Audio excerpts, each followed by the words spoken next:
Hello students, आज हम हिंदी में कक्षा 6 में निबंध लेखन पढ़ेंगे।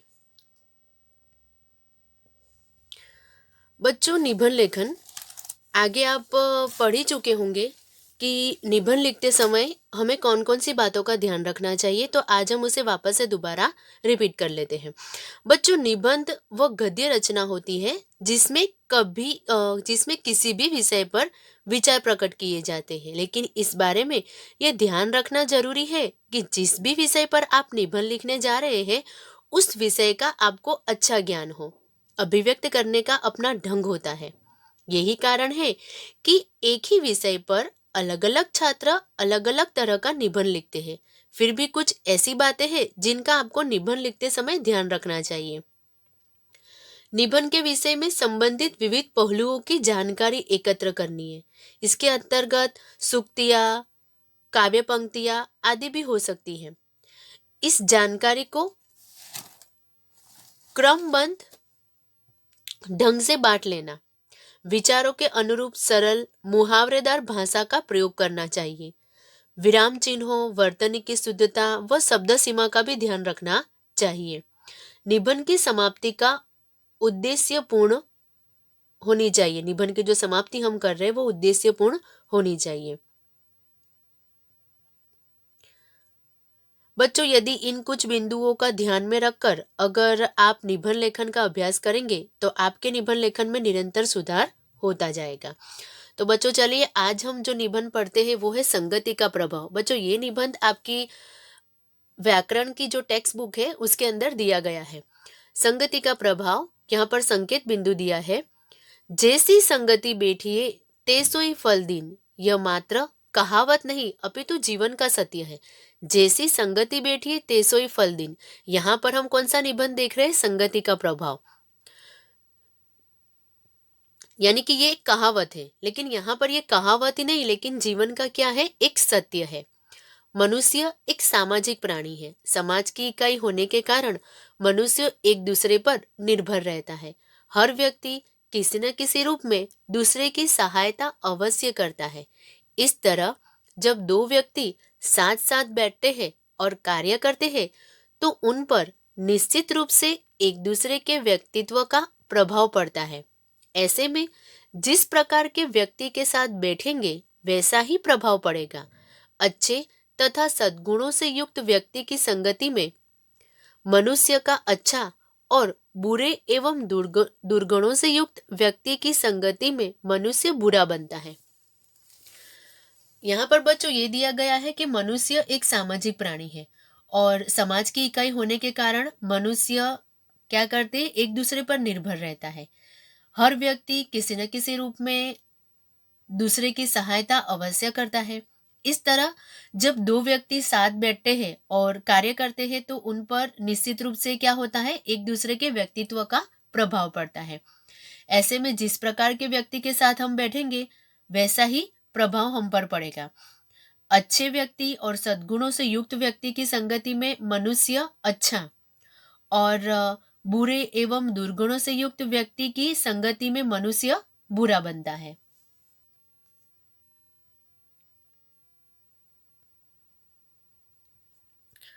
अब हमारे मन में प्रश्न उठता है कि ऐसा क्यों होता है? तो इसका सीधा सा उत्तर है कि जिसके पास जो होगा वह वही दूसरों को देगा। एक गायक मधुर गीत द्वारा हमारा मनोरंजन करने के अतिरिक्त और क्या कर सकता है? किसी ने ठीक ही कहा है कि इत्र बनाने वाले की दुकान पर बैठने वाले को सुगंध का आनंद तथा लोहार की दुकान पर बैठने वाले को जला देने वाली चिंगारी ही मिलेगी। अब हमारे मन में ये प्रश्न उठता है कि ऐसा क्यों होता है? तो इसका सीधा सा ही उत्तर है कि जिसके पास जो होगा वह वही दूसरों को देगा। एक गायक मधुर गीत द्वारा हमारा मनोरंजन करने के अतिरिक्त और क्या कर सकता है? किसी ने ठीक ही कहा है कि इत्र बनाने वाले की दुकान पर बैठने वाले को सुगंध का आनंद तथा लोहार की दुकान पर बैठने वाले को जला देने वाली चिंगारी ही मिलेगी। ठीक ही कहा गया है, संगत के अनुसार ही सबको बनत सुमाई। सांभर में जो कुछ परो नीरो नोन हवई जाई। रहीम ने संगति का महत्व बताते हुए बहुत सुंदर उदाहरण दिया है। वे कहते हैं कि एक ही स्वाति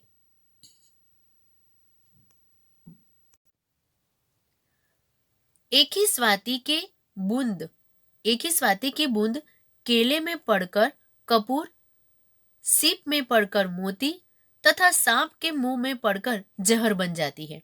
यहाँ पर रहीम ने संगति का बहुत ही महत्व उदाहरण दिया है।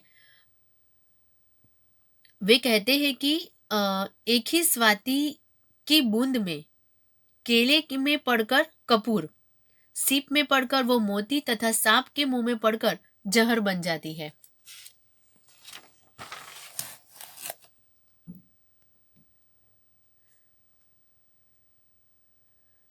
कदली सीप भुजंग मुख स्वाति एक गुण दिन, जैसी संगति बैठिए तेसोई फल दिन। यहाँ पर जो हमने अभी पढ़ा था उसका ये दोहा दिया गया है। कदली सीप भुजंग मुख स्वाति एक गुण दिन, जैसी संगति बैठिए तेसोई फल दिन।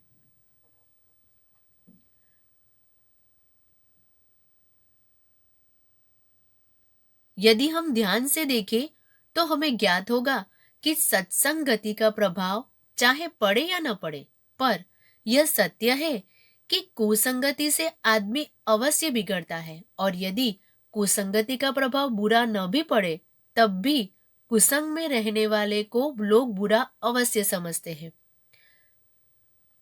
यदि हम ध्यान से देखें तो हमें ज्ञात होगा कि सत्संगति का प्रभाव चाहे पड़े या न पड़े, पर यह सत्य है कि कुसंगति से आदमी अवश्य बिगड़ता है, और यदि कुसंगति का प्रभाव बुरा न भी पड़े तब भी कुसंग में रहने वाले को लोग बुरा अवश्य समझते हैं। कैसे? कोई चाहे चोरी न भी करे, किंतु वह जिन लोगों के साथ उठता बैठता है, यदि वे चोर हो तो अन्य लोग यही सोचते हैं कि वह व्यक्ति भी अवश्य चोर होगा। कोई चाहे चोरी न भी करे, किंतु वह अगर जिन लोगों के साथ उठता बैठता है, यदि वे चोर हो तो अन्य लोग यही सोचते हैं कि वह व्यक्ति भी क्या होगा? चोर ही होगा, अवश्य चोर होगा।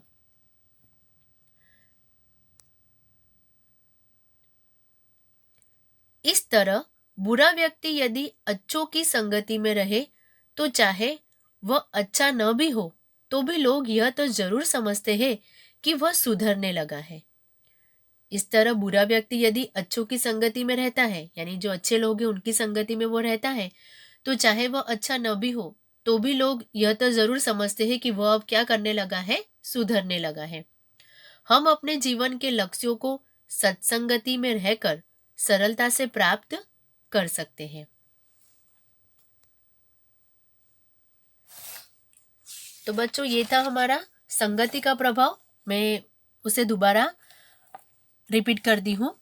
जैसी संगति बैठिए तेसोई फल दिन, यह मात्र कहावत नहीं अपितु जीवन का सत्य है। मनुष्य एक सामाजिक प्राणी है। समाज की इकाई होने के कारण मनुष्य एक दूसरे पर निर्भर रहता है। हर व्यक्ति किसी न किसी रूप में दूसरों की सहायता अवश्य करता है। इस तरह जब दो व्यक्ति साथ साथ बैठते हैं और कार्य करते हैं तो उन पर निश्चित रूप से एक दूसरे के व्यक्तित्व का प्रभाव पड़ता है। ऐसे में जिस प्रकार के व्यक्ति के साथ बैठेंगे वैसा ही प्रभाव पड़ेगा। अच्छे तथा सद्गुणों से युक्त व्यक्ति की संगति में मनुष्य अच्छा, और बुरे एवं दुर्गुणों से युक्त व्यक्ति की संगति में मनुष्य बुरा बनता है। अब हमारे मन में प्रश्न उठता है कि ऐसा क्यों होता है? तो इसका सीधा सा उत्तर है कि जिसके पास जो होगा वह वही दूसरे को देगा। एक गायक मधुर गीत द्वारा हमारा मनोरंजन करने के अतिरिक्त और क्या कर सकता है? किसी ने ठीक ही कहा है कि इत्र बनाने वाले की दुकान पर बैठने वाले को सुगंध का आनंद तथा लोहार की दुकान पर बैठने वाले को जला देने वाली चिंगारी ही मिलेगी। ठीक ही कहा गया है, संगत के अनुसार ही सबको बनत सुमाई। संभर में जो कुछ परे नीरो नॉन हवई जाई। रहीम ने संगति का महत्व बताते हुए बहुत सुंदर उदाहरण दिया है। वे कहते हैं कि एक ही स्वाति की बूंद केले में पड़कर कपूर, सीप में पड़कर मोती तथा सांप के मुंह में पड़कर जहर बन जाती है। कदली सीप भुजंग मुख स्वाति एक गुण तीन, जैसी संगति बैठिए तैसो ही फल दीन। यदि हम ध्यान से देखें तो हमें ज्ञात होगा कि सत्संगति का प्रभाव चाहे पड़े या न पड़े, पर यह सत्य है कि कुसंगति से आदमी अवश्य बिगड़ता है, और यदि कुसंगति का प्रभाव बुरा न भी पड़े तब भी कुसंग में रहने वाले को लोग बुरा अवश्य समझते हैं। कोई चाहे चोरी न भी करे, किंतु वह जिन लोगों के साथ उठता बैठता है, यदि वे चोर हो तो अन्य लोग यही सोचते हैं कि वह व्यक्ति भी अवश्य चोर होगा। इसी तरह बुरा व्यक्ति यदि अच्छों की संगति में रहे तो चाहे वह अच्छा न भी हो तो भी लोग यह तो जरूर समझते हैं कि वह सुधरने लगा है। हम अपने जीवन के लक्ष्यों को सत्संगति में रहकर सरलता से प्राप्त कर सकते हैं। तो बच्चों, ये था हमारा निबंध संगति का प्रभाव। तो बच्चों, आज के लिए इतना ही। Thank you.